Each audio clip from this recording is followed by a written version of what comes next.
오늘 말씀 룻기 1장 6절부터 보도록 하겠습니다. 룻기 1장 6절부터. 앞에서 나오미 가족, 그 남편 엘리멜렉과 두 아들과 함께 흉년이 들어서 모압 땅으로 이제 내려가게 됐는데, 이 내용은 전 시간에도 말씀드렸던 것처럼 그 아브라함이 그 애굽으로 내려가는 흉년을 만나서 애굽으로 내려가는 상황과 같은 맥락인데, 이 흉년이 들었다라는 것은 믿음이 원래 믿음이 이제 없었지만은 특별한 이 흉년을 통해서 그 어떠한 한련을 통해서 이들의 믿음이 추락되는 그런 상황인 거고, 이들의 믿음이 드러나는 상황이다라는 거예요.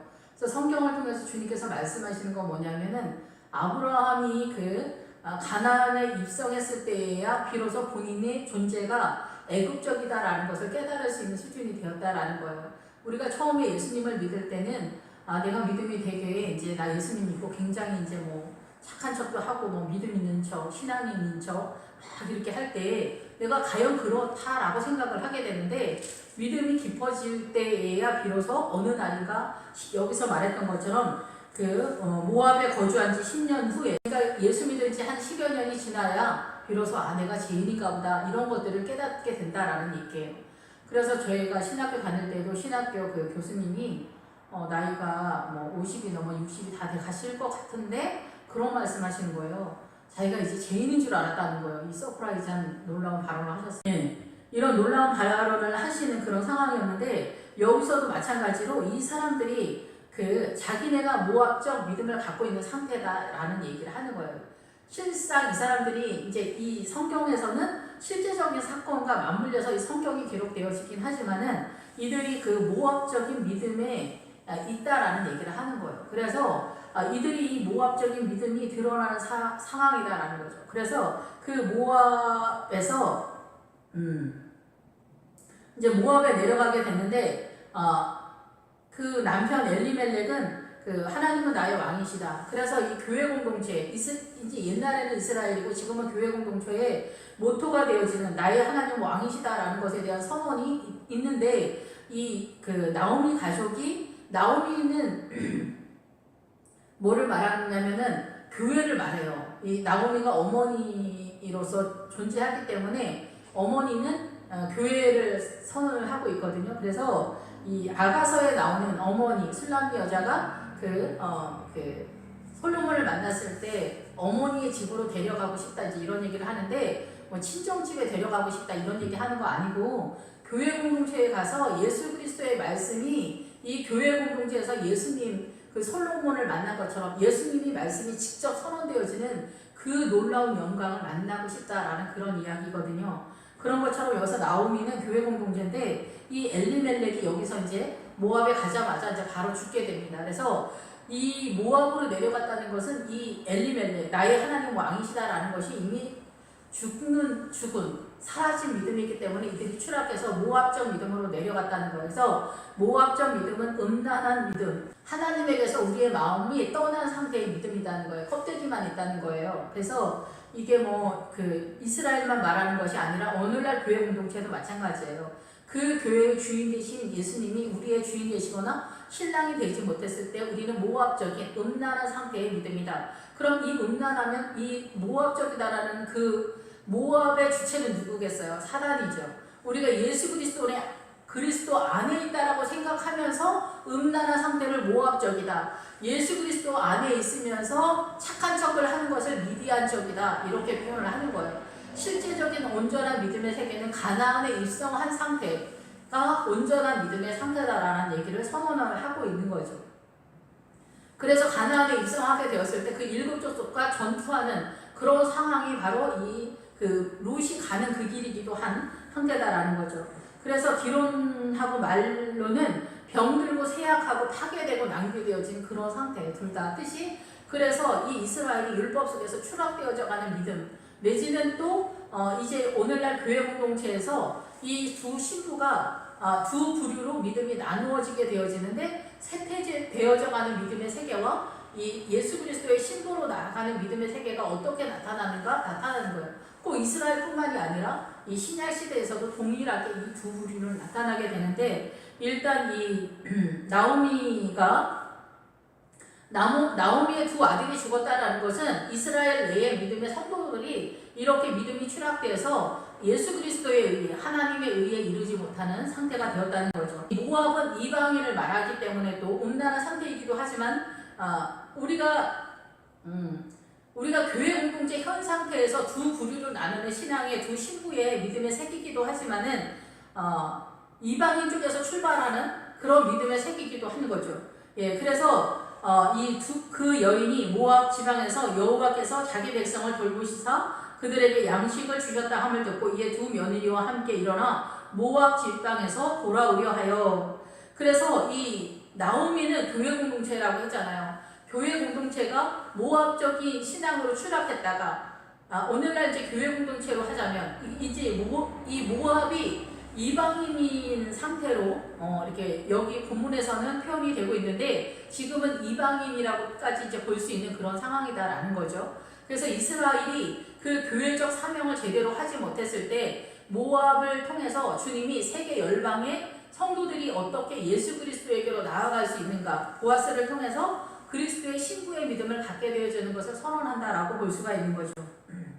그래서 나오미가 이스라엘이 결국은 이 성경을 맡았다고 했잖아요. 이 성경을 만드는 사명을 감당했다고 했잖아요. 그래서 계시록에서 이 성경이 이스라엘이 이 그 성전에 예수 그리스도의 성전의 성벽과 성문을 담당하는 사명을 감당했어요. 그래서 이 이스라엘을 통해서 예수 그리스도의 성전 안에 들어가는 거예요.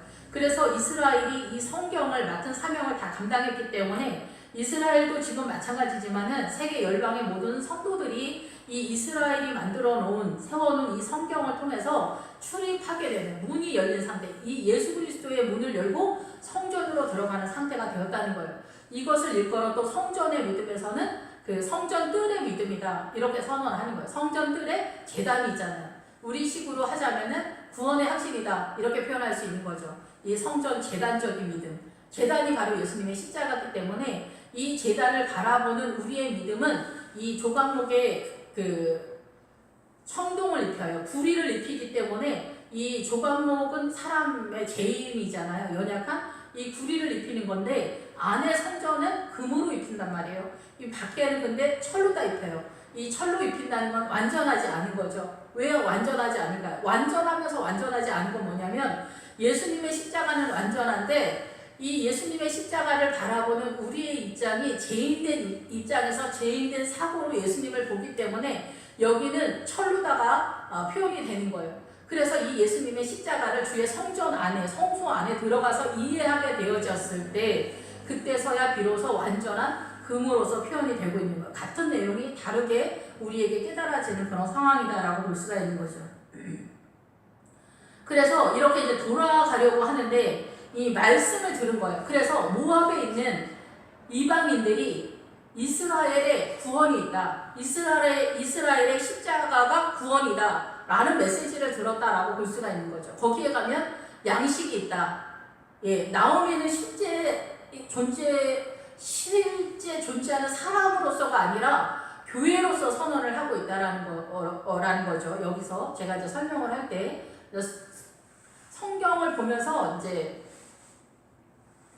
목사님들이 많이 있지만 다 이제 설교하는 스타일이 조금씩 다 틀린데 어쨌든 그래서 이 교회 공동체가 이방인들이 그 이스라엘의 십자가를 보고 거기 구원의 공동체가 있다. 구원의 메시지가 있다. 생명이 거기 있다. 그래서 예수 그리스도가 이렇게 떡을 떼어 주면서 받아 먹으라. 이것은 내 몸이니. 이러면서 이건 떡이라고 이렇게 생명의 떡이라고 말씀하시잖아요. 그래서 여기서 베들레헴이 생명의 떡이 있는 집이단 말이에요. 그래서 이스라엘까지 가야 돼. 그래서 우리는 다 이스라엘에 가서 예수를 믿는 것 같은 상황이잖아요. 지금 다. 그래서 우리는 다 베들레헴에 입성하는 그런 상태예요. 말씀이 베들레헴인 거예요. 베들레헴이 떡집이니까. 그래서 우리는 다 베들레헴에 입성해야 하는 그런 상태에 있는 거예요. 그래서 거기에 이스라엘에 생명의 떡이 있다라는 소문이 들리는 상태가 된 거예요. 그리고 세계에 그 교회가 세워지는 그런 상태가 이제 벌어지기 시작하게 되는데 있던 곳에서 나오고 두 며느리도 그와 함께하여 유다 땅으로 돌아오려고 길을 가다가, 그래서 이 상태는 뭐냐면은 지금 교회에 이미 입성한 상태예요. 교회에 들어와서 10년 정도는 있었던 상태. 10년 정도 있으면서 뭐를 하느냐? 여전도회 회장도 하고 뭐 주일학교 교사도 하고 성가대도 하고 내지는 이제 여전도 회원도 하면서 너 이제 주일 성수도 하면서 이제 하나님의 나라를 섬기고 있는 그런 상태에 있는 거예요. 그래서 교회법이 어떻게 되고, 크리스천은 주일 성수를 해야 돼, 11조도 해야 돼, 헌신도 해야 돼, 그리고 희생도 해야 돼, 이런 것들 하나하나 배우기 시작하는 거예요. 여기서 뭐 아직 말씀이 어떻게 작동하는지 잘 모르는 그런 상태다라는 거죠. 그래서 이런 상태에서 10여 년이 지난 다음에 이 사람들이 베들레헴에 가야겠다 이렇게 생각을 했다는 거예요. 이 베들레헴에 말씀이 있다. 그래서 오늘날 우리가 교회 공동체에서 이거를 어떻게 표현하냐면은 역시 말씀이 최고야. 말씀을 따라야 돼. 말씀을 깨달아야 돼. 이렇게 말씀하잖아요. 목회자들도 그렇고 어느 정도 믿음 있는 성도들은 이렇게 말한단 말이에요. 말씀을 깨달아야 된다. 이렇게 생각을 하고 있고 이렇게 고백을 하게 되는 거예요. 그래서 이들이 이제 돌아가려고 길을 가다가, 이 길을 간다 이렇게 할 때는 인생길이에요. 이 신앙의 여정이다 얘기해요. 신앙의 여정. 그래서 우리가 자기의 삶을 살면서 이 믿음을 하잖아요. 믿음을 따라가잖아요. 예수님을 따라가잖아요. 예수님을 따라가면서 이 삶에서 예수님을 따라가면서 이 길이 순탄치가 않단 말이에요. 주님을 따라가는 게 쉽지 않잖아요. 여기까지 오는 게 이 10여 년을 버티는 것도 사실은 쉽지 않은데 이 10여 년도 버티지 못하고 나가 떨어지는 사람들도 물론 많아요. 그런데 여기서 두 며느리라고 나왔는데 이거는 뭐냐면은 칼라라고 하는 그런 단어를 히브리어로 쓰는데 이 단어 굉장히 중요한데 이 단어는 신부다라는 그런 뜻이에요. 그래서 왜 근데 이 두 여자를 신부라고 말했을까? 이게 지금 이 오르바와 룻은 교회 공동체이면서 그 교회 공동체 안에 있는 두 부류의 신부의 모양을 말하기 때문에 그래요. 이 신부라는 이 단어 하나는 어디에서 많이 사용되냐면은 우리가 교회 공동체를 신부라고 하거든요. 교회 공동체 여자나 남자나 어린이나 늙은이나 다 이게 교회 신부, 예수 그리스도의 신부가 돼요. 예수님은 신랑 되시고, 그래서 너희가 음녀처럼 음란하다 이렇게 표현하는 것이 다 이 세상에 있는 지구에 있는 사람은 다 음녀로 표현되는 거예요. 왜냐하면 주님의 뜻을 따르지 않을 때. 그래서 여성형으로 많이 표현이 되고 있어요. 그런데 이 두 신부라고 할 때 이 신부의 용어가 어디에 나오냐면은 유다의 며느리 다말 사건에서 신부라고 표현을 해요. 다말을. 그리고 여기 술라미 여자에서 나의 사랑 나의 신부라는 용어가 나오고 여기에 룻하고 오르바가 신부의 개념으로 나와요. 그리고 예레미야와 이사야 선지서에 이 교회 공동체를 신부로서 표현을 하고 있어요. 그래서 신부가 어떻게 예수 그리스도를 따라가야 되나, 생명의 길을 따라가야 되는가를 선언하고 있다는 거죠. 그래서 이 두 며느리, 두 신부가 이렇게 나오미를 따라가는데 교회를 따라가는 거예요. 교회 공동체에서 그리스도의 신부는 이렇게 신앙생활을 해야 합니다. 라고 교회에서 가르치잖아요. 그거를 따라가고 있다라는 거예요. 이 10년 동안은 둘이 티가 나지 않아요. 이 룻이랑 오르바가 10년 동안, 20년 동안 별 티가 나지 않아. 둘이 똑같아. 여전도 하고, 여전도 회장도 하고, 또 뭐 성가대도 하고, 막 이렇게 막 부지런히 움직이면서 주님의 일을 하는 거예요. 그래서 나오미를 막 섬기는 거예요. 우리가 이제 시어머니를 섬긴다, 막 이러잖아요. 시어머니가 여기서는 시어머니가 아니라, 교회 공동체를 막 섬기는 거예요. 교회 공동체를 막 섬기면서 따라갔는데, 두 아들이 죽었다라는 것은 이스라엘이 죽었다라고도 볼 수가 있어요. 쇠퇴한 믿음이다라고도 보지만은 이들이 신랑이 없는 믿음이다 얘기해요. 출발선상에 신랑이 없는 믿음에서 우리는 출발한다라는 거예요. 예수 그리스도가 우리가 예수를 믿자마자 신랑 되신 예수님이다가 아니에요. 근본적으로 교회 공동체가 신부다라고 표현을 하지만 우리가 신부의 믿음을 가졌느냐 안 가졌느냐, 그리고 예수 그리스도를 만났느냐 안 만났느냐, 그리고 예수 그리스도를 만난 다음에 그 신부의 믿음으로 나아가고 있냐 없냐, 그리고 결국은 결혼을 했느냐, 여기까지가 이 룻기가 선언하고 있는 거예요. 근데 우리가 예수님을 믿고 10년 한 20년 이 정도에서 교회에서 열심히 열성적으로 이리 뛰고 저리 뛰고 막 움직이고 있는 것은 아직은 모압에 있는 신앙이다. 이렇다라는 거죠. 그래서 10여 년이 지난 다음에 그때부터 궁금해지기 시작한 거예요. 예수님이 궁금해졌어. 예수님의 뜻이 뭐지?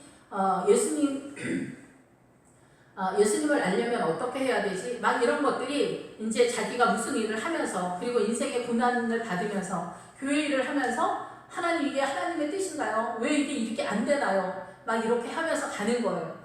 그래서 이 베들레헴에 도착하기 전까지 나오미의 이름이 마라라고 하잖아요. 나오미가 원래는 너는 나의 기쁨의 존재다. 너에게 나의 기쁨이 있다. 너는 나의 즐거움이다. 그래서 이사야 선지자에서 말했던 것처럼 헵시바다 이렇게 선언하는 거예요.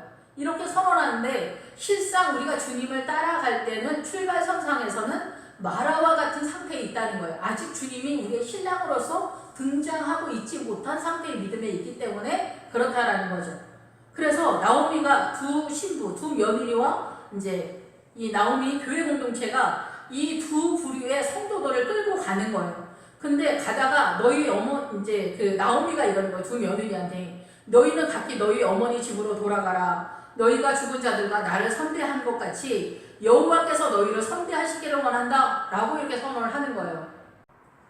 그래서 나오미가 이 며느리들한테 얘기하는 거예요. 너희 어머니의 집으로 돌아가라. 너희가 죽은 자들과 나를 선대한 것 같이 여호와께서 너희를 선대하시기를 원한다. 이렇게 될 때 죽은 자들과 나를 선대할 때 앞에서 선대하는 아사라는 단어를 써서 너희가 이 일을 했다. 지금까지 열심히 일을 했다라는 그런 뜻이에요. 죽은 자들, 교회를 섬겼다는 거죠. 이 교회를 섬기는 것이 죽은 자들을 섬기는 것처럼 처음에는 나타난다는 거예요. 신앙적인 믿음을 갖고 있지 못하기 때문에, 아직은 신앙의 믿음을 갖고 있지 못하기 때문에 여기는 생명이 나타나지 아직 않았다. 이렇게 볼 수 있는 거라는 거죠. 이 말씀이 사실은 좀 더 가혹한 것 같은 말씀이거든요. 이거 준비하면서 느끼는 건데, 이렇게까지 말씀을 드려도 될까? 이렇게 생각될 정도로 너희가 죽은 자들을 선대한 것 같이, 너희가 아직은 죽은 자의 믿음이라는 거예요. 그래서 이 교회, 너희의 믿음이 이 룻의 믿음, 보아스에게까지 나아가는 믿음이 아니면 너희는 죽은 믿음이다 라는 얘기거든요. 이 얘기가 조금 뒤에 나가면 다시 설명을 하겠지만, 너희가 지금까지 일을 했다라는 것, 선대했다라는 것은, 그리고 여호와께서 너희를 선대하시기를 원한다. 여기는 헤세드라는 단어 우리 잘 아는 것처럼 자비로서, 하나님의 자비로 너희가 일을 하는 그 은혜가 있기를 원한다. 그래서 이 죽은 자들을 선대했던 것 같이 아직은 우리가 살아있는 믿음이 아니다라는 거죠. 그리고 너희 어머니의 집으로 돌아가라 이렇게 얘기하는 거예요. 어머니는 너희 이곳이 사실은 모압적 세력이다. 말은 모압적 세력이고 이방인의 세력이긴 하지만 더 근본적인 걸로 가자면 여기는 뭐냐면은 사단의 세력이라는 거예요. 제가 늘 말씀을 드리지만은 이 세상은 우리가 선악과를 까먹고 나서 그 다음부터 바로 사단의 통치권으로 들어가면서 여기는 사단의 문화예요. 그래서 우리가 최선을 다해서 착하게 예수님을 믿어도 거기는 미디안 세력까지예요. 그리고 이 모압 세력이에요. 그래서 요단강을 건너가야 돼요. 요단강을 건너가서 예수 그리스도의 통치권으로 들어가야 돼요.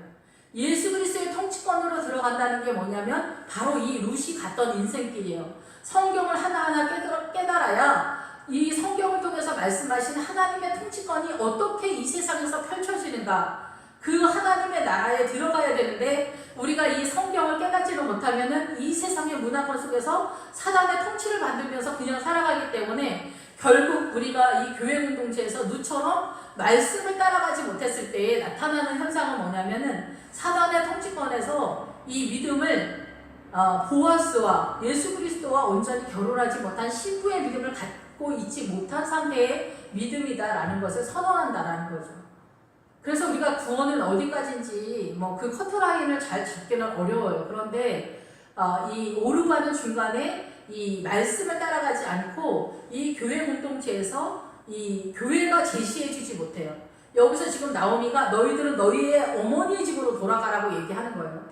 교회 공동체가 결국은 이 교회가 예수 그리스도를 결혼하는 데까지 성도들을 끌고 가지 못한다는 거예요.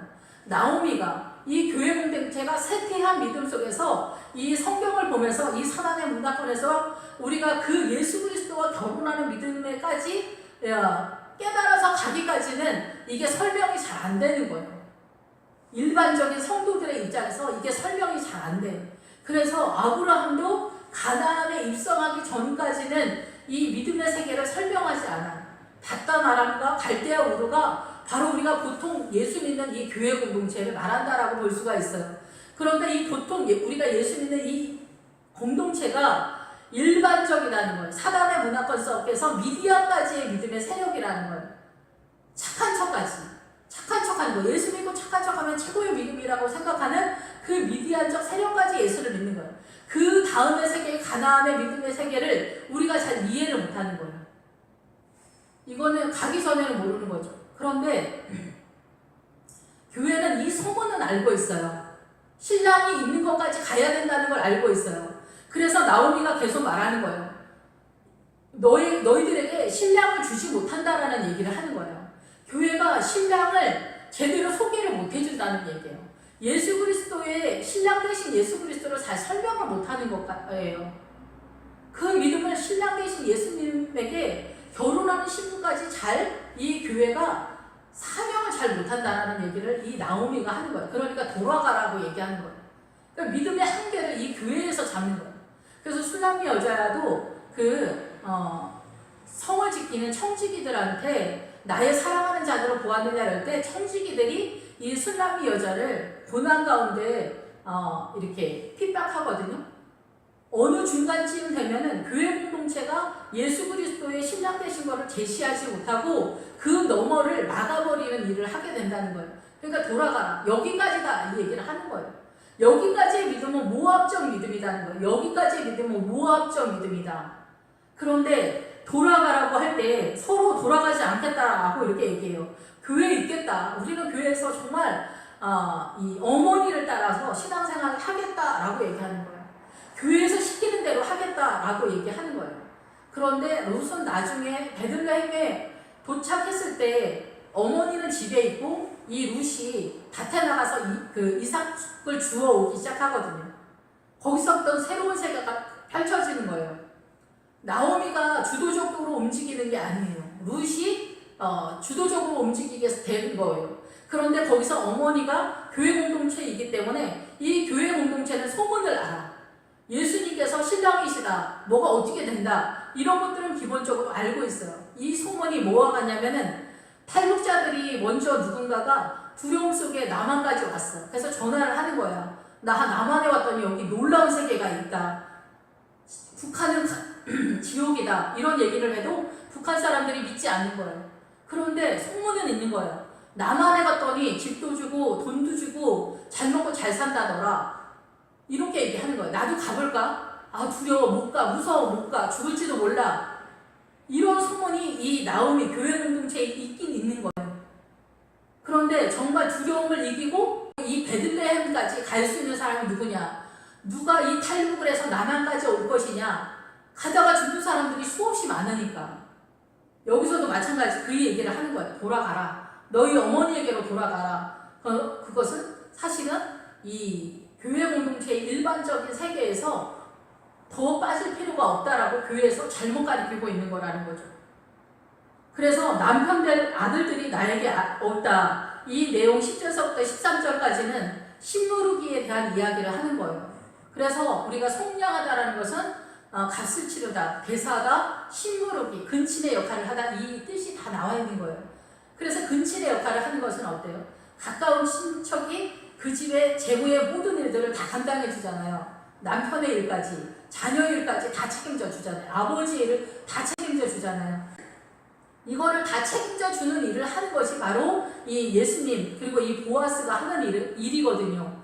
그래서 이 일을 이제 보아스가 나중에 하게 되는데 남편들이 있어야 너희들이 나한테 자식이 있어야 말이 잘 안 돼.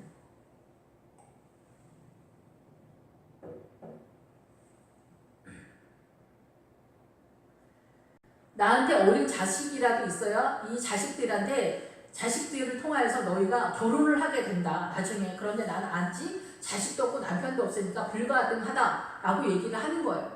실상 여기에서는 이렇게 표현을 하지만은 너희를 속량해 줄 자가 없다라고도 볼 수가 있는 거죠. 예. 그래서 그리고 남편 될 자가 없다. 그래서 너희가 예수 그리스도의 신랑 되신 예수님을 따를 수 있는 가능성은 없다. 이렇게 표현하는 거예요. 누가? 남한에 갔다 온 사람이 없기 때문에 그렇다는 거예요. 그런 사람을 주변에서 못 찾았기 때문에 거의 불가능하다라고 생각을 한다는 거죠. 그래서 저 어렸을 때서부터 예수님을 믿었지만은 신랑 되신 예수님에 대한 신앙을 가리키는 목사님을 한 번도 만나지 못했어요. 그래서 그 신랑 되신 예수 그리스도에 대한 믿음은 하나님께서 제가 이렇게 뭐 인터넷을 통해서 보기도 하고 이렇게 하면서 이제 다시 오실 예수님에 대한 신앙도 이렇게 소문으로 듣게 됐어요. 소문으로 듣게 되면서 성경을 보게 되니까 이게 보이기 시작하는 거예요. 이 룻도 마찬가지고. 그래서 그 신부의 믿음을 갖기 위해서 이 룻은 나는 어머니를 끝까지 따르겠다 막 얘기하는 거예요. 그리고 교회 공동체는 그렇게까지 할 게 뭐가 있느냐. 예수님 믿고 구원받으면 되지. 여기가 이제 최종적인 어떤 복음의 선포인 것 같아요. 그렇게 하면서 신랑을 만나서 베들레헴까지 갈 그렇게 특별한 일은 없어. 막 이렇게 가리키는 거죠. 그래서 그 저급한 구원의 확신에다 말뚝을 받고 우리가 구원의 확신이 있으면 천국 갈 수 있어요. 우리 젊었을 때 청년 때 이런 구원의 확신이 최고의 믿음의 고백인 것처럼 우리 많이 그렇게 이야기하면서 전도도 하고 그랬었던 것 같아요. 그래서 나오미가 여호와의 손이 나를 치셨으므로 나는 너희로 말미암아 더욱 마음이 아프도다 하며 그래서 여호와께서 나를 치셨다. 이거는 주님이 나를 떠나신 것 같다. 이렇게 얘기하는 거예요. 그래서 우리가 이 신부의 믿음을 갖기 전까지는 예수님을 따르는 것이 주일 성수도 어렵고 10의 1조 헌금하는 거, 희생하는 거, 여전도에 해장하는 거, 효원하는 것도 어렵고 뭐 헌신하는 거 이런 모든 것이 어렵죠. 고통스럽고 신랑을 제대로 아직 만나지 못한 신앙, 모합적 신앙 속에 있다 보니까 이 신앙생활을 하는 게 너무 어렵고 고통스러운 거예요. 그래서 나오미가 마라인 것처럼 나를 말하라 하라. 그래서 우리가 예수님을 믿으면 고난이다 이렇게 생각이 드는 거예요. 고난이 축복이다 막 이렇게 그런 길이 사실상 나타나고 그래서 저도 마찬가지로 주님을 따라가면서 왜 이렇게 힘들고 고단하냐 이렇게 생각하는 거예요. 신랑 되신 예수님과의 온전한 즐거움과 희락과 즐거움이 부족한 거죠. 예, 아직은 따라가고 있는 입장이다 보니까 막 그런 생각이 드는 거예요.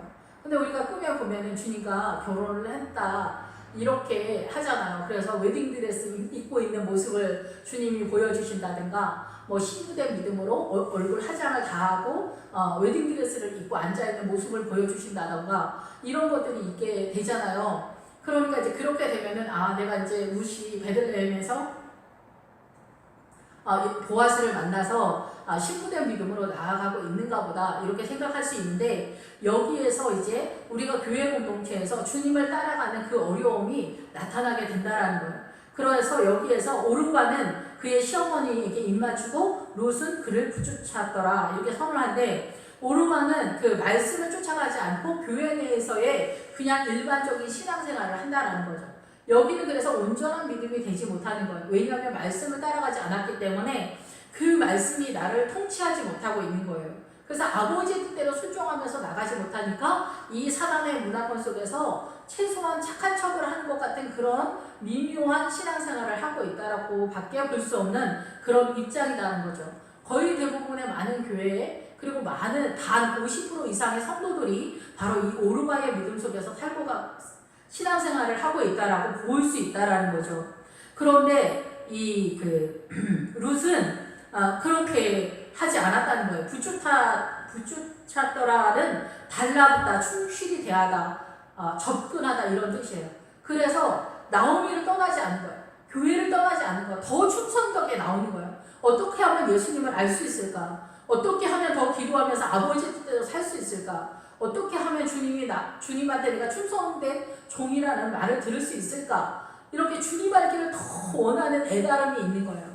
주님에 대한 열정이 막 있는 거예요. 그래서 금식도 막 하게 되는 거예요. 금식도 하게 되고 철야기도도 하게 되고 막 재림신앙도 갖고 싶고 그리고 다시 오시는 예수님 앞에 내가 준비된 크리스찬이기를 원하는 그런 믿음이 막 내 안에서 사슴이 시냇을 찾는 것서 갈급함처럼 내 안에 그런 열망이 갈망이 막 일어나는 거예요. 그러니까 도저히 이 교회에서 떠날 수가 없는 거예요.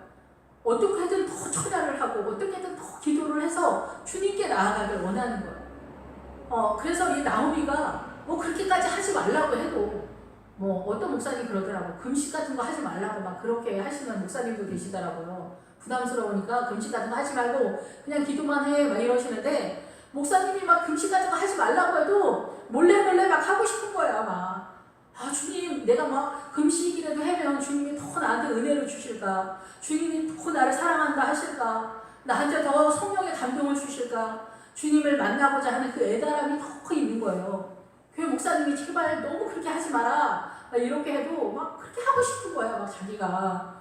예, 그래서 나오미가 그러면서 너도 너희 동서를 따라서 그의 신들에게로 돌아가라. 나도 너의 동서를 따라 돌아가라. 너도 너희 동지를 따라 돌아가라 이런다. 그의 신들에게로 돌아가라. 여러분 우리가 이게 어정쩡하게 대충 신앙생활하는 거, 적당히 신앙생활하는 거 엄청 똑똑한 것 같잖아요. 이 적당히 신앙생활하는 게 너희 신으로 돌아가라. 사단한테 매일받은 거라는 거예요. 아직까지. 여러분 교회 나오면서 여러분 적당히 신앙생활하는 것도 쉽지 않잖아요. 그런데 그게 모압적 신앙 상태에 있다는 거예요. 모압적 신앙 상태. 사단의 영역권 속에서 이 사단의 문화권에 맞춰서 의의를 제시한다는 거예요. 그러니까 여기는 하나님의 나라가 아니에요. 여리고성에서 훔쳐, 여리고는 어디에서 요단강을 건너가야 여리고성이 있잖아요. 그 여리고성에서 훔쳐온 아간이 훔쳐온 게 뭐라고 그랬어요? 시날산 외투 한 벌과 금과 은이라고 했잖아요. 시날산 외투 한 벌은 그 시대에 유행하는 옷이 아니라 그 시대의 문화의 문화, 트렌드예요. 그 시대의 문화, 대한민국의 문화, 일본 문화, 미국 문화, 베트남의 문화다라는 거예요. 그 시대의 문화에 맞춰서 움직이는 그 정신, 정체성을 벗어버려야 된다는 거예요. 그리고 금과 은, 그 시대가 말하는 깨끗한 의인한 착한 사람, 의로운 사람, 이런 것들, 세상이 말하는 그 잣대의 아름답고 의롭고 정금 같은 것은 하나님의 나라의 골칫덩어리라는 거예요. 아간의 이름이 골칫덩어리, 근심덩어리라는 그런 뜻이거든요. 그래서 이 모압적 신앙을 갖고 있는 사람들이 이 아간의 정신머리를 가지고 교회 내에서 세상적인 의의를 제시하면서 이 하나님의 나라가 잘못됐다, 글러먹었다 라고 하면서 이 사람들이 이의를 제기하는 그런 신앙의 모양이 이 교회 공동체의 그 아모리족 속의 세력으로 나타나게 된다라는 거죠. 이러한 것들을 우리가 성경을 깨닫기 전에는 이걸 알 수가 없다는 거예요.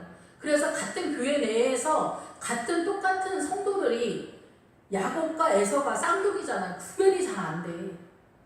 이렇게 비슷비슷한데 어떻게 우리가 신앙생활을 해야 되는지 잘 모른다라는 거예요. 그래서 아까 신부의 믿음을 할 때 그 아가서에서 헬몬의 이슬과 같은 그 레바논의 그 산에 올라가서 너희가 이렇게 지켜보라고 하는 거예요. 지켜보면은 거기 사자의 동굴, 표범의 동굴이 있다라는 거죠. 이 세상은 그런 사단의 세력인데 우리가 하나님 천국의 믿음을 가지고 그 높이 올라가서 꼭대기 정상에 올라가서 보면은 이 사단의 세계의 문화가 사단의 속임수가 이 문화 속에서 우리를 어떻게 기만하고 생명을 훔쳐가고 살인자인가가 보인다라는 거죠. 근데 신부의 믿음을 갖고 있지 않으면 유다의 며느리 다말의 믿음과 여기 룻의 믿음과 그리고 그 아브라함의 사라의 믿음과 아가서의 술람비 여인의 믿음을 갖고 있지 않으면 이 세상의 그 흐름이 보이지 않는다는 거예요. 아간이 훔쳐온 근심거리, 그 교회 공동체에서 여러분이 그렇게 이의를 제기하는 것, 이 시날산 외투 한 벌과 금과 은이 세상의 의의를 가지고 여러분이 하나님의 나라와 전쟁한다는 거예요. 그러면 여러분이 예수님이랑 전쟁하고 있다라는 거예요. 사실은 지옥, 그 마귀랑 전쟁하는 게 아니야. 교회 공동체의 50%는 마귀랑 전쟁하는 게 아니야. 예수님이랑 전쟁하는 거야. 그리고 우리도 믿음이 부족하고 신부의 믿음을 따라가면서도 믿음이 부족하고 성경을 깨닫지 못하는 그 나머지의 세력은 어때요? 우리도 주님이랑 싸우고 있는 거예요. 우리가 예수님을 따라가는 게 아니라 사단이랑 연합해서 주님이랑 싸우고 있다니까요.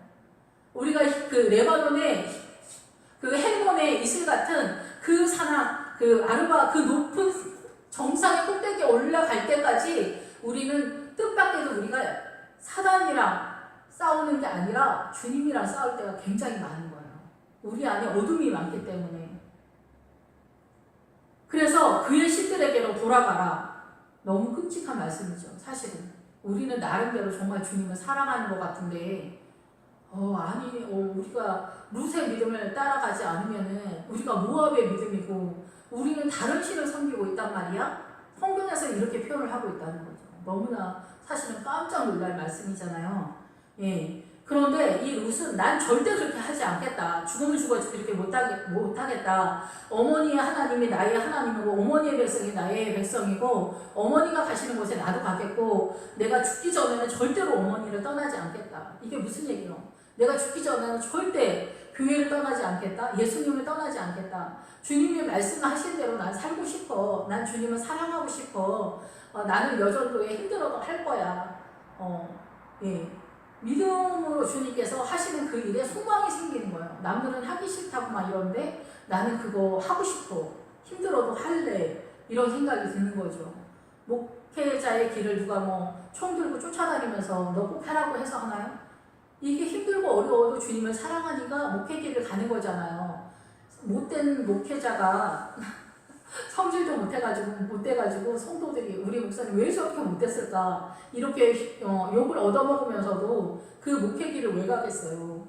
자기 들떨어지고 막 욕을 그렇게 얻어먹으면서도 왜 목회길을 가겠어요. 주님을 사랑하니까 내 덜떨어진 내 추악한 몰골 속에서도 주님을 사랑하니까 나는 주님을 사랑해, 나는 주님을 따라갈래 이러는 거잖아요. 그러니까 목회자도 그 룻처럼 신부의 믿음으로 한 걸음 한 걸음 가고 있고 성도도 성도의 믿음의 사명의 분량 속에서 권사의 이름으로 장로의 이름으로 집사의 이름으로 그 신부의 믿음을 따라가고 있는 거죠. 그래서 좋은 목회자를 만난 사람은 정말 많이 유익하죠. 왜냐하면은 그 풍성한 꼴 속에서 그 목회자만 잘 따라가면은 그 보아스랑 예수님이랑 결혼하는 그 믿음, 신부의 믿음까지 이룰 수 있으니까.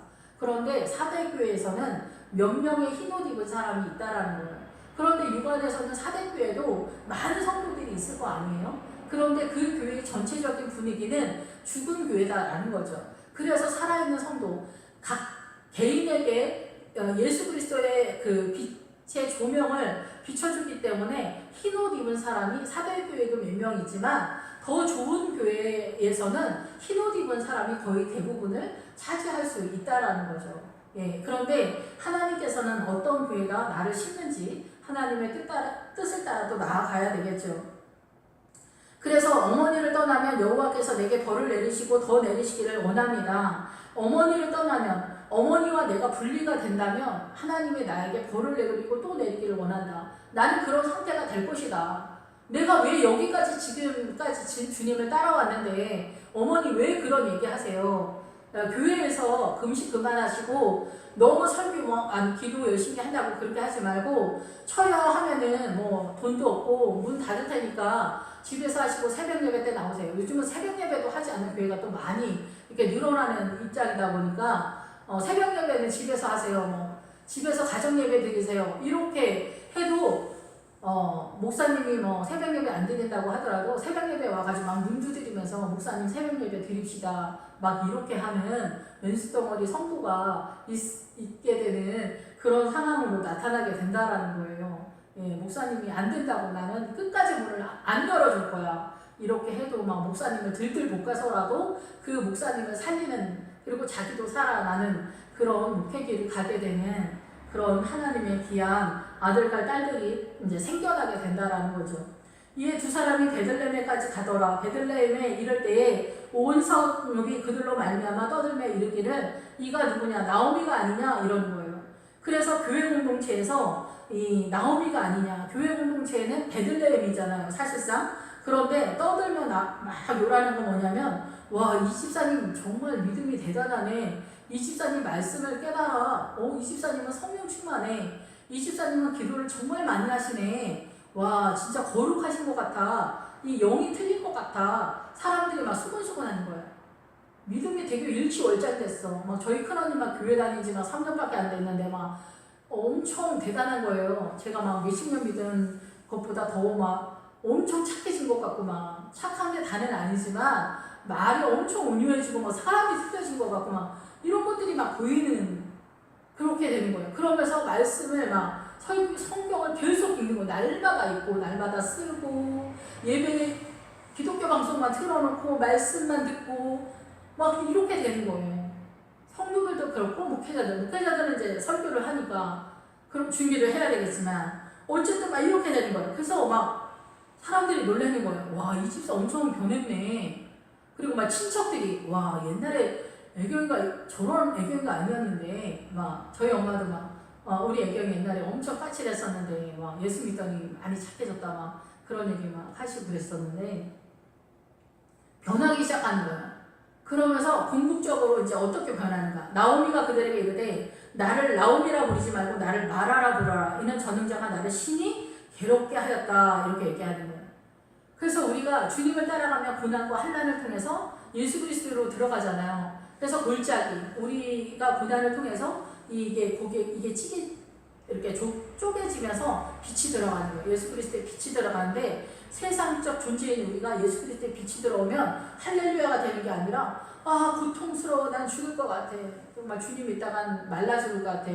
주님 있다간 돈이 없어. 돈이 더웠어. 막 이런 얘기 하는 거예요.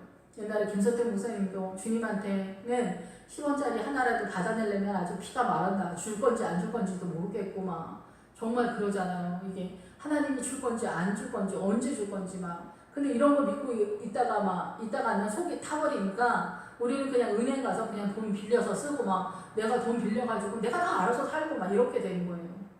그런데 주님을 따라가다 보면은 점점점 주님이 시키는 대로 하게 되고 주님의 영역이 넓어지기 때문에 뭐 10원짜리 하나까지는 아닐지 몰라도 점점점 주님의 간섭의 영역이 넓어지기 시작하는 거예요.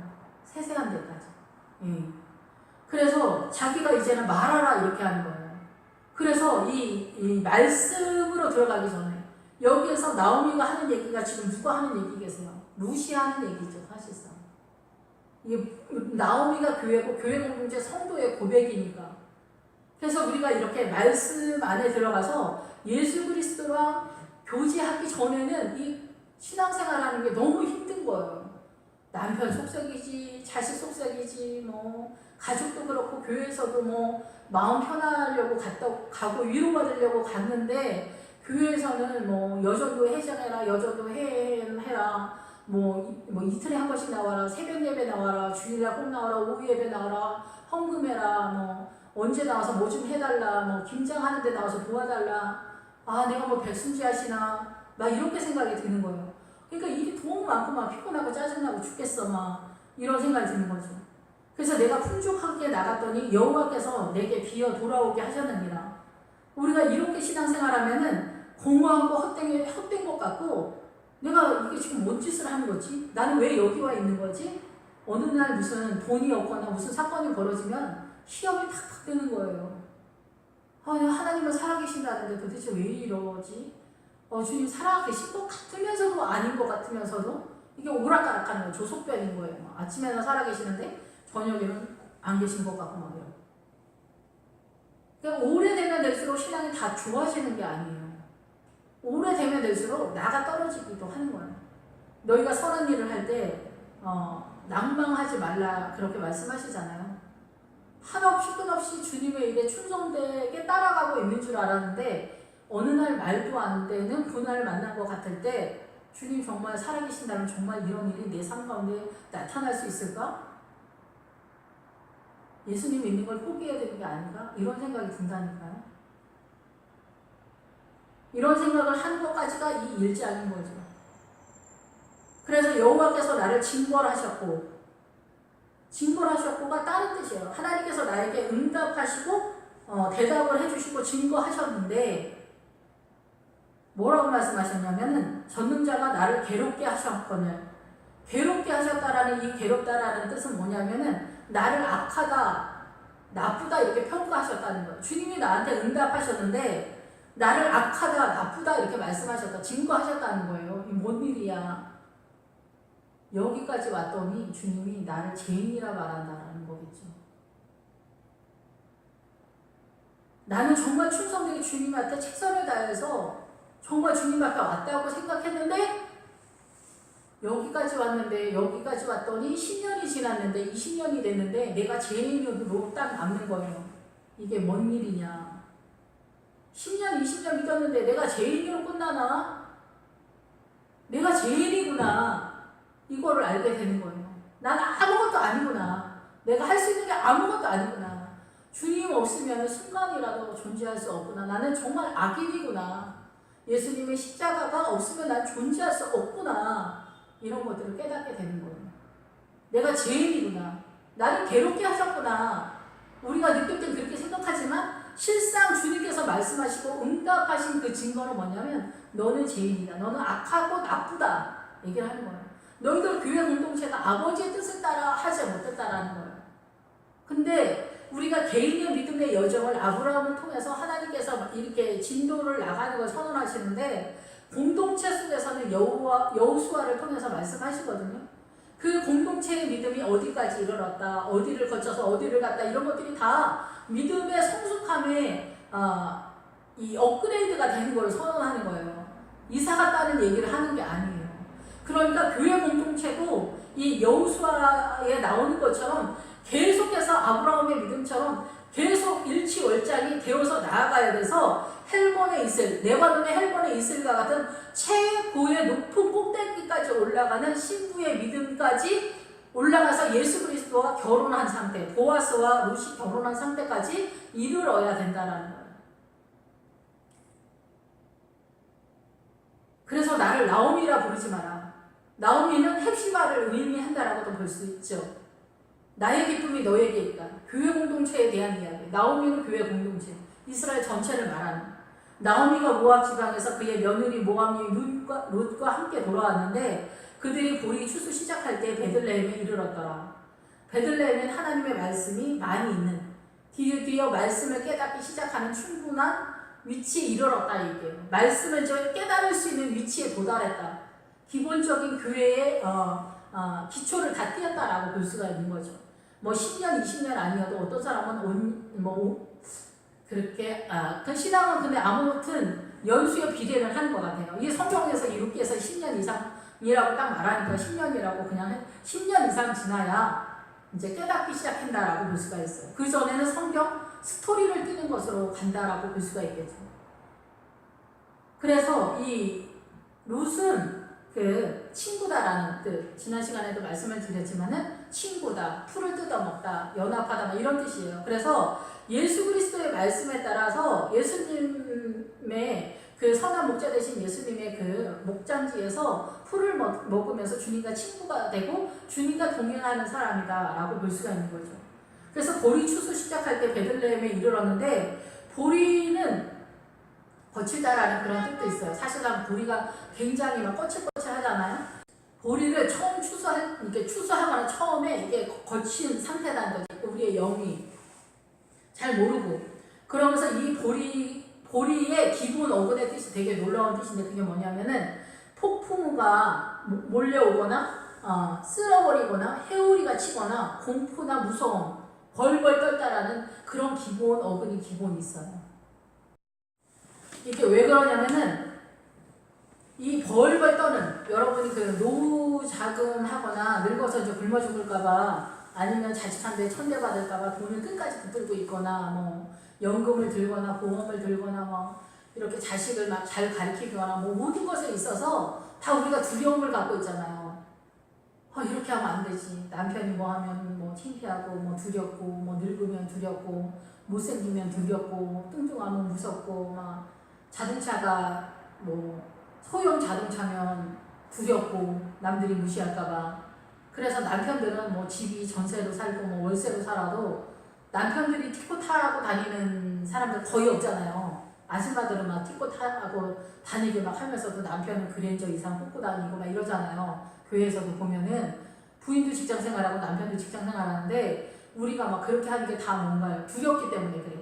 여자들은 체면이 조금 그래도 그렇게 막 공격을 안 당해서 그런지 뭐 모닝이나 티코 중형차들 많이 끌고 다니는데 남자들은 거의 대부분 제가 보는 입장에서는 배영을 많이 끌고 다니시잖아요. 그런 것들 자기 안에 밀리고 두려움이 있는 거잖아요. 이 두려움이 여러 종류가 있는데 이 폭풍이 치고 두렵고 떨린다. 그래서 우리는 어때요? 이 세상의 문화에서 두렵고 떨리기 때문에 나는 대형을 끌고 다니고 부인은 티코를 타는 거예요.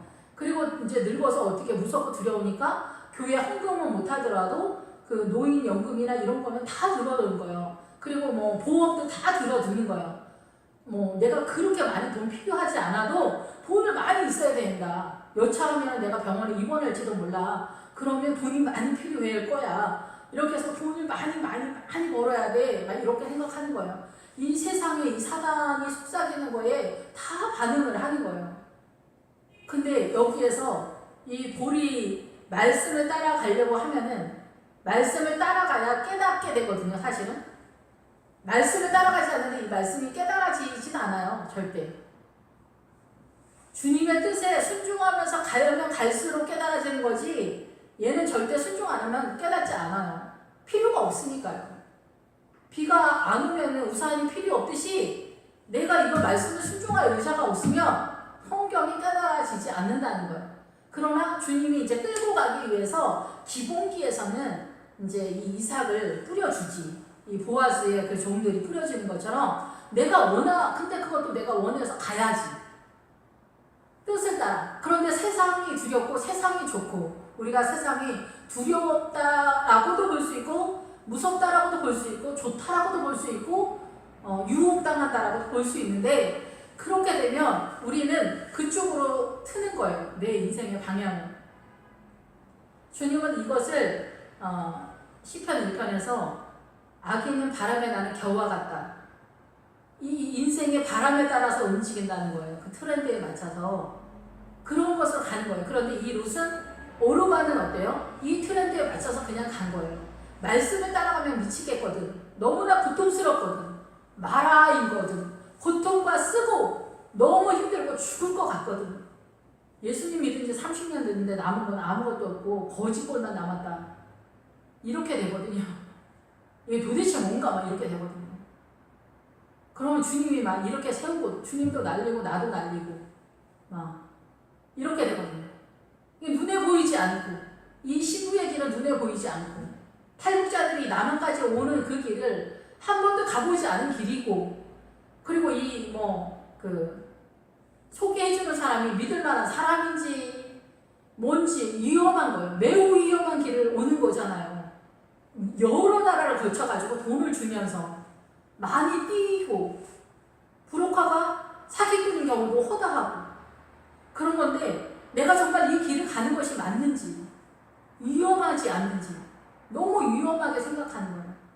주님만 믿고 가다가는 내가 굶어 죽거나 나 이렇게 믿어도 천국 갈 수 있는데 나 예수님 확실히 믿는데 이렇게 생각하면서 말씀을 따라가지 않는 거예요. 말씀에 매이지 않는 거예요. 주님의 뜻대로 살고자 하는 주님을 사랑하는 애다름이 없는 거예요. 시험에 들어갔다가도 주님을 사랑하는 사람은 어때요? 다시 일어나서 주님 저한테 뭘 말씀하고 싶으신 거예요? 제가 한 번만 더 물어볼게요. 이러고 나가거든요. 그런데 우리는 중간에 시험 들어서 교회 안 나가는 사람들이 얼마나 많아요. 다 나가 떨어지는 거예요. 예수 믿고 편안하게 살려고.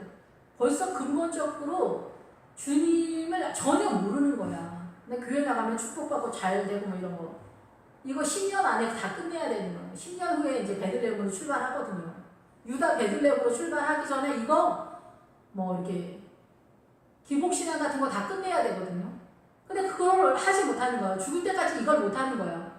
그리고 마음이 부담스럽고 이러면은 자기 씨 뿌리는 비유에서 나오잖아. 적당히 어느 선에서 다 자기가 차단하는 거예요. 교회는 나오고 11조만 하는 거예요. 주일 성수하고. 나머지는 더 주님께 내 마음을 내어드리지도 않고 더 헌신도 안 하고 피곤하니까 세상에서도 잘 먹고 잘 살아야 되니까 모합적 신앙에서 자리를 막 딱 박아버리는 거예요. 오르바가 되는 거예요. 이 룻은 모든 것을 포기하고 이 베들레헴에서 가는 거예요. 말씀만 따라가는 거예요. 근데 말씀만 따라가는 것이 폭풍이 치는 것 같다라는 거예요. 쓰나미가 몰려오는 것 같이 느낀다는 거예요. 여러분 다 그러시죠? 헌금하는 거 엄청 무섭잖아요. 내일부터 거지가 될까 봐. 100만 원 헌금한다고 어떤 사람이 그거 물어보대요. 집을 팔아서 헌금하면은 다 구원을 받을 수 있나요? 성경에 나와 있어요. 집 팔고 논 팔고 자식 팔고 부모 파는 사람이 생명 얻지 못할 자가 없다. 이렇게 나오잖아요. 근데 집 팔고 논 팔고 다 주님께 드렸는데 구원을 못 받을 자가 없어요. 왠지 아세요? 우리는 돈에 너무 민감하거든요. 믿음이 없는데 집 팔고 논 팔으면은 논 팔아서 주님께 드릴 수 있나요? 그걸 참 물어봤던 것 같아요. 근데 믿음이 없는데 집 팔고 논 팔아서 헌금하는 사람이 이 세상에 없어요. 여러분 10만 원만 헌금해도 얼마나 이게 무거워요. 주정헌금 10,000원 내는 거 얼마나 무거워요. 매주마다 감사 헌금하라고 하면 이게 얼마나 무거워요. 못한다니까요. 이거 똑바로 하는 사람 교회 몇 명 되지도 않고, 여러분이 한 달에 2만 원씩 성경금 하는 것도 작정기도 하고 하는 사람도 볼 지경이라니까요. 2만 원 성경금 한 달에 한 번씩만 해주실 수 있냐고. 얼굴색이 바뀐다니까요. 중등부 수련회 하는데 돈 10,000원만 후원금 해주실 수 있냐. 여러분 얼굴색이 바뀐다니까요. 여러분 그런데 무슨 집을 팔고 논을 팔아가지고 헌금을 해요. 돈은 여러분의 생명 갖고 피 갖고 뼈 같은 돈 아니에요, 여러분? 믿음이 없는데 어떻게 집을 팔아서 해요? 집을 팔아. 무슨 집을 팔아. 11주도 못하는데. 이 돈 10,000원, 20,000원 해도 안색이 바뀐다니까요, 집사님들이. 그것도 믿음 없는 사람한테 말도 안 해요. 믿음이 좋아 보이는 사람한테 후원금 좀 해달라. 이렇게 얘기하잖아요. 10,000원, 20,000원 못한다니까. 이번 달에 우리 돈이 없어. 그래서 못할 것 같아. 2만 원 부탁했는데 40평도 넘게 사는 사람이 2만 원이 없대요. 이번 달에 돈이 모자른다고. 여러분 가난한 사람은 성경금 부탁하니까 그렇게 말을 하더라고요. 아니 돈이 없어도 빌려서라도 선교사님 조금 넣어야죠. 믿음이 이렇게 특이하니까요. 믿음이 없는데 무슨 집을 팔아서 내. 말도 안 되는 얘기죠. 여러분 제가 돈 얘기를 조금 많이 하는 것 같아요. 근데 저도 그렇지만 이 돈이 믿음인 것 같아요. 요즘 그래서 그런 생각 많이 해요. 돈을 주면 사랑이구나 이런 생각이 들었어요. 주님도 저한테 돈 달라는 얘기를 진짜 많이 하시는 것 같아요. 물론 없는 형편이니까 이제 제가 인색하니까 좀 그러겠지만은 우리 형제 자매들한테도 제 마음에 그런 생각이 들더라고요. 돈을 주고 싶은 거야. 저렇게 돈이 없어서 애달한테 돈을 주고 싶은 거야. 선물처럼 돈을 주고 싶다. 저 전도사님한테 돈 1,000만 원만 주고 싶다. 저 선교사님 차 사는데 돈 1,000만 원만 주고 싶다. 이것이 애가 타는 거야. 이렇게 주고 싶은 거야. 이게 사랑인가 이런 생각이 들더라고요. 이게 사랑인가 보다 이런 생각이 들었어요. 여러분은 어떠신가요? 일단 주님을 사랑하면은 헌금하는 게 너무 아까우면은 안 된 것 같아요. 그 아깝다고 생각하는 마음이 있으면은 좀 기도를 하셔야 될 것 같아요.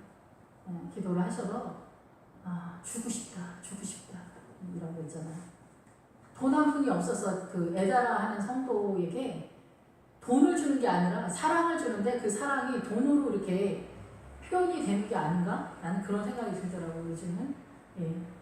오늘 말씀을 제가 했는데 어쨌든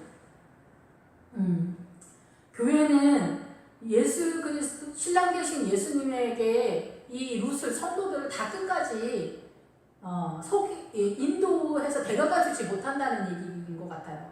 6절서부터 신랑 되신 예수님한테까지 다 이렇게 손잡고 교회가 데려다 주지 못하지만 이 룻은 계속 나오미한테 코치를 받아요. 그래도 이 교회는 소문을 알고 있어요. 예수님에 대한 소문을 알고 있기 때문에 이 룻이 사고치고 길을 잘 못 가거나 헤맬 때 어느 방향으로 뛰면 되는 것 같더라. 누가 그런데 어디로 가면 된대요. 100일 기도를 했더니 그렇게 됐다던데, 누가 아프다니까 날마다 예배를 드렸더니 마귀가 쫓겨나갔다던데, 이런 소문들, 하나님에 대한, 예수님에 대한 소문이 무성한 곳이 교회잖아요. 그래서 예수님의 그 소문이 무성한 그 말씀들을 따라 가다 보면은 예수님이 계신 곳까지 가게 된다는 거죠. 네, 기도하겠습니다. 할렐루야. 주님 감사 영광 찬양 돌립니다. 부족하고 연약합니다. 아버지 저희와 함께하여 주시옵소서. 오르바처럼 우리가 이렇게 편안하게 안전하게 교회 생활을 하는 것이 잘하는 것이 아니라 폭풍이 치고 회오리가 치는 것 같아도 말씀을 따라 순종하면서 나아갈 때 예수님이 계신 신랑 되신 우리 주님 만나서 신부의 믿음에 이르고 주님으로 기뻐하고 즐거워하고 할렐루야 찬양하는 저희들로 주님 인도하여 주시옵소서. 예수님의 이름으로 기도했습니다. 아멘.